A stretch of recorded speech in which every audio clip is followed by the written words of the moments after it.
the chance to speak. Before you tonight is the consideration of a decision that will no doubt be difficult for all of you, but will be even more difficult for the number of families in this room and those watching at home.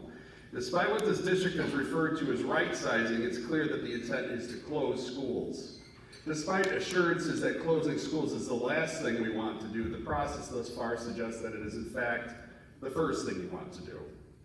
What's particularly noteworthy is the fact that the schools targeted for closure are from neighborhoods or communities unlike this one. It does not seem to be coincident that communities facing closure from inner-city neighborhoods that the city seeks to tear down, redevelop, and sell out to the highest corporate bidder, whether it's the U-Lines or the Americans for Prosperity Charter School or Cultural High School or whatever. As if the cost of living in Kenosha is not high enough, the school district is helping to grease the skids to make this happen. It isn't like Kenosha isn't already facing a declining enrollment situation.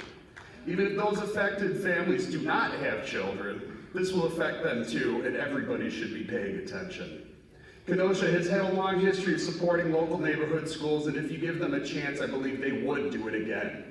I implore you to explore the community schools option, mirroring what's being done in Racine, bringing essential wraparound services into schools to the benefit of the community. If there are any neighborhoods that could benefit from this arrangement, it would certainly be a Ruther or a Washington or a Lincoln or any other school you're proposing to close in purpose.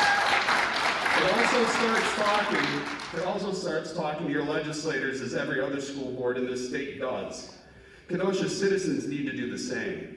The time is long past for the state to pay its fair share in supporting public schools. It's time to utilize a portion of the state's multi-billion-dollar budget surplus that's been sitting in reserve for years. And while we're at it, reform the state's funding formula to protect KUSD from declining enrollment.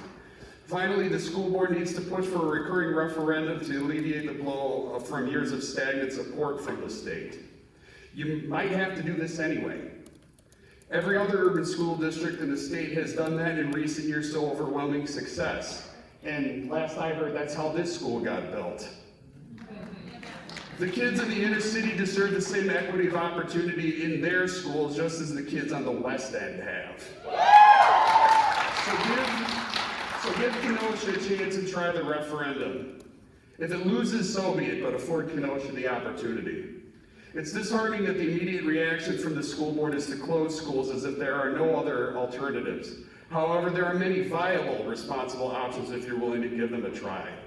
Send the community a message about what this district is willing to do for students before closing their neighborhood schools. We need to do better. Thank you.